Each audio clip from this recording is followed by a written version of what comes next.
أنا رندا مجدي، ودي شوية فضفضة. عشوائيات السواقة في مصر. بعيدا عن إن إحنا كلنا بنشوف إن سواقة الستات وحشة جدا، مع إن كل الحوادث الكبيرة قوي أساسها رجالة مش ستات خالص.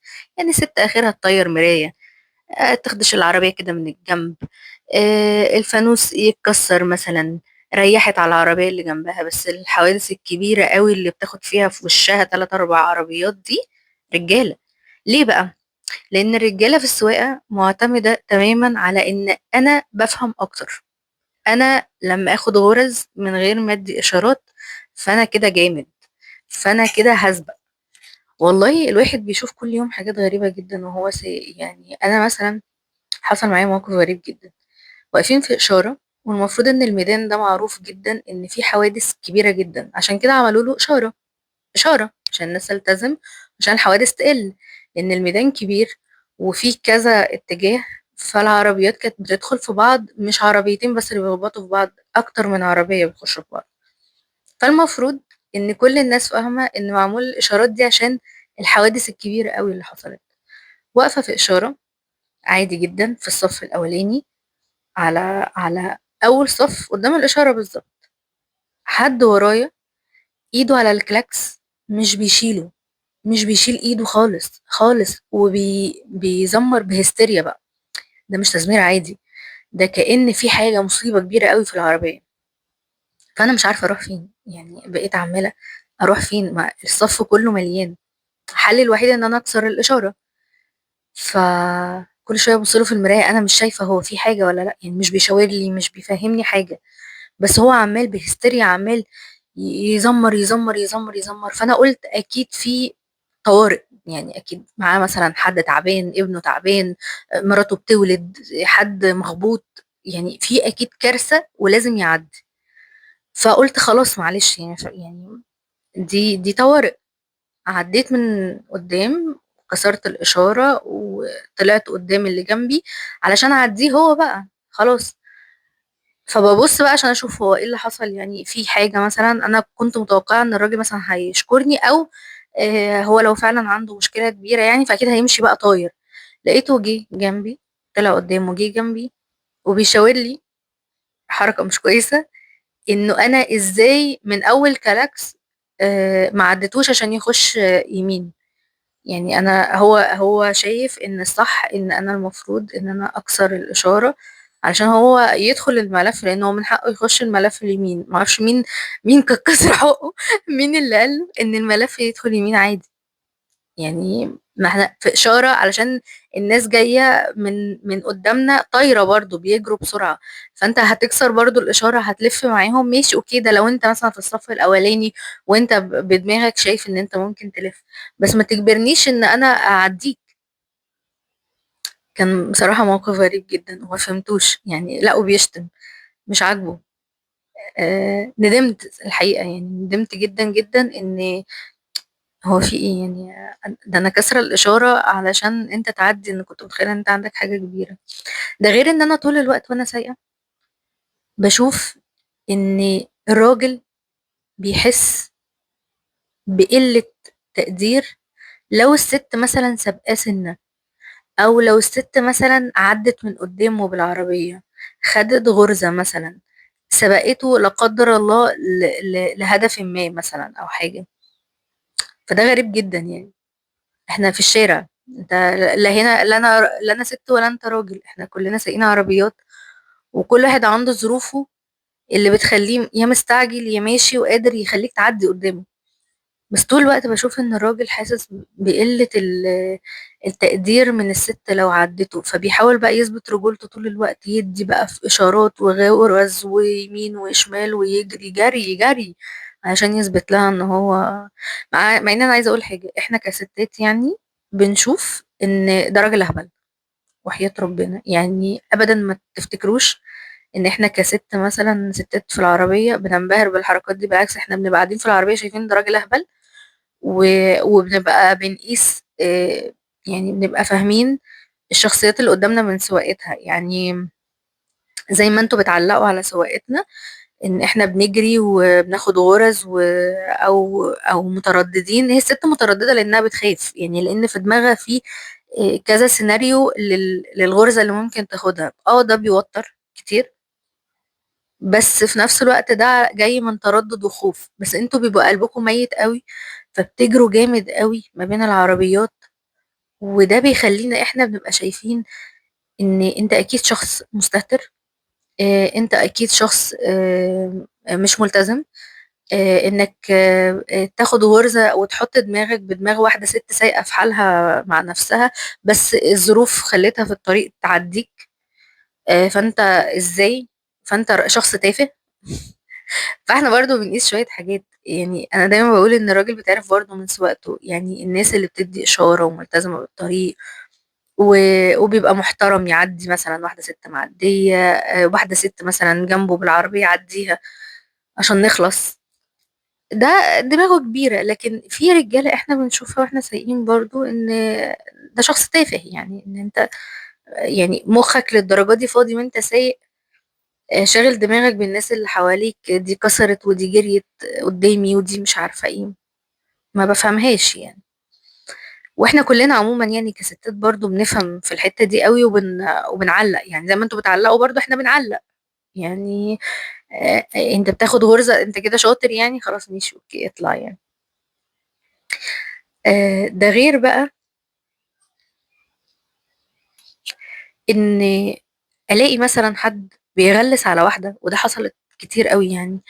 ان يبقى الطريق مثلا ضيق وحد قدامي راجل، والطريق فاضي قوي قدامه يعني، بس هو منتهى الاستظراف اللي من وجهة نظره ان هو يبقى ماشي على 10 مثلا او 20 وبيضحك في المراية. انت بتضحك على ايه؟ افرض انا عندي يعني مستعجلة على ميعاد، حاجة حصلت ولازم اجري لها بسرعة، والحقيقة ان احنا بنبقى مثلا حاطين ايدينا على الكلاكس، بنحاول نفهمه ان في ده مش وقت استظراف يعني. يعني هو اصلا مين اداك الحق ان انت تستظرف على حاجة زي كده؟ ان انت توقف لي وقتي علشان انت بتهزر، عشان انت شخص مستهتر.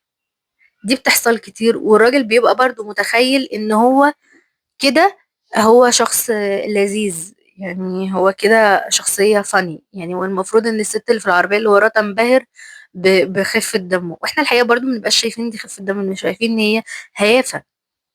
اصل انت لو راجل عديني عديني، يعني ما تستظرفش في حاجة زي كده، ما تاخدش غرز قدامي، لان يعني انت عندك الباك جراوند بتاعت ان الست بتبقى مترددة في سواقتها. انت هتيجي قدامي تعمل الحركتين دول، طب ما انا هتخبط وانت هتتخبط. الحين انا بشوف ان مفيش حاجة اسمها راجل بيسوق حلو وست بتسوق وحش. في راجل بيسوق كويس، في ست بتسوق كويس، في ست ما بتلتزمش بالقواعد بتاعة السواقة وما بتركزش في الطريق، ومش قد خالص خالص مسؤولية ان هي تبقى راكبة عربية وعربية بفلوس كتير. وفي راجل نفس الكلام، مستهتر ومش عارف قيمة العربية اللي هو راكبها ولا الفلوس اللي دفعها في العربية، بس علشان حاجة في دماغه بتقوله ان يثبت للستات اللي حواليه كلهم ان هو راجل جامد جدا، وان هو قادر انه يعديها وياخد غرز، وقد ايه هو شاطر. في راجل بيلتزم وفي ست بتلتزم، في راجل بيعرف يسوق في ست بتعرف تسوق. لكن فكرة ان الراجل بس هو اللي بيعرف يسوق، الست بس هي اللي ما بتعرفش تسوق، لا بالعكس. يعني الستات كتير قوي بيبقوا بيعملوا حاجات كتير قوي وهم سايقين. يعني انت مثلا كراجل ما تقدرش وانت سايق يبقى معاك ابنك وبنتك او عيالك في العربية بيكلموك في موضوع وبيتناقشوا معاك في مواضيع مهمة جدا، وانت لازم ترد ردود المهمة الصح اللي ما تسوحهمش، مش عشان انت سايق فده مبرر بالنسبة لهم يعني ان انت ما تردش، لان الاجابة اللي انت هتردها هي خلاص اتاخدت عليك وهم خلاص ثبتت في دماغهم يعني. آه غير ان انت كمان تبقى بترد على التليفون، بتحل مشاكل، واخد بالك من الطريق، بتفض مشاكل ما بين العيال، بتسمع هيافات بجد يعني، ساعات بتبقى الحوارات هايفة جدا، ومضطر ان انت تسمع الهيافات دي وتتفاعل معاها كمان، ان قد ايه انت مقتنع ومنبهر بكل القصة التحفة دي. ومثلا مش بعيد خالص ان انت مثلا تكون بتقشر برتقانة، يعني بتفصص شوية عنب مثلا. كل الحاجات دي الست بتعملها وهي سايقة. بس الراجل ما يقدرش يعمل كل ده. وفي ستات بتعمل كل ده وسواقتها احسن من الرجالة، ده بجد. بيعملوا كل الحاجات دي وسواقتهم احسن من 100 راجل، وبيلتزموا بالاشاره وبيهدوا لما يكون في مطبات، ولما يكون في زحمه بتاخد يعني الطريق واحده واحده، مش بنكسر على بعض وننيم المرايات بتاعت بعض عشان نعدي. في رجاله بتعرف تسوق وبيتعرفوا شخصيتهم تتعرف من سواقتهم، وفي رجاله فعليا بتبقى واخده الموضوع عنصرية جدا. انا راجل، انا اللي عدي، انا راجل، انا هكسر عليك، انا راجل، انا مش عارف ايه. وبعدين عيب قوي برضو لما تبقى راجل، وايا كان الظروف اللي خلت الست انها تنزل تسوق برضو، لان احنا بالنسبة لنا ده مش احسن اوبشن في الدنيا. تنزل تودي لها المدرسة ولا ترجع لها المدرسة ولا رايحة الشغل، ممكن تبقى في زوم ميتنج كمان. كل الحاجات دي، ما هو ده يعني ده هدك على على الست نفسها. ايا كان الظروف اللي خلت الست تبقى بتعمل كل ده وهي سايقه، وتيجي حضرتك من جنبها بمنتهى قله الادب مثلا تقوم راملها كلمه، مثلا تشتمها ولا تبص لها بصه مش كويسه ولا تعمل لها حركه مش كويسه. انت كده مش راجل. انت ما تعرفش الظروف اللي خلت الست تعمل كل الحاجات دي مع بعضها. ما هي دي نفس الست اللي هتروح هتغسل وهتطبخ وهتعمل اكل وهتاخد بالها من العيال وهتاخد بالها من بقيه شغلها وهتصحى الصبح تاخد بالها من شغلها. يعني انت ما تعرفش ظروف الناس اللي حواليك ايه. مع برضو ان احنا كستات ساعات بنلتمس العذر. يعني انا الموقف بتاع الاشاره ده علشان انا التمست العذر، إن ممكن يكون انت كراجل عندك مشكله مثلا معينه، تقوم انت تردها بقله ادب، مع ان ده مش من حقك خالص ان انا اكسر اشاره عشان حضرتك تلف الميدان يمين. فليه يعني؟ ليه انا اخليك تعمل كده؟ يعني ليه انا اكسر اشاره واخد مخالفه علشان افتكرت ان انت عندك emergency مثلا، وانت طلعت بتستظرف، او شايف ان من حقك انك تعدي. لا، انت مش من حقك انك تعدي. فدي حاجه من الحاجات اللي انا بشوفها طول الوقت في السواقه. طول الوقت الناس بتتعامل مع بعض في الطريق على ان احنا لما نسبق بعض هناخد جايزه، لما نكسر على بعض فانا بثبت قد ايه انا اقوى منك واحسن منك وبفهم اكتر منك، سواء راجل او ست برضو، لان انا ساعات بلاقي الستات بتغلس على بعض برضو، مع ان احنا نازلين اصلا من بيوتنا. تلات ارباعنا بيبقى نازل علشان مشاوير مهمة، علشان شغل، علشان حاجات كبيرة في حياته. مش نازلين، مش اغلبنا بيبقى نازل علشان يتفسح. ما اعرفش بنعمل مع بعض كده ليه في الشوارع يعني.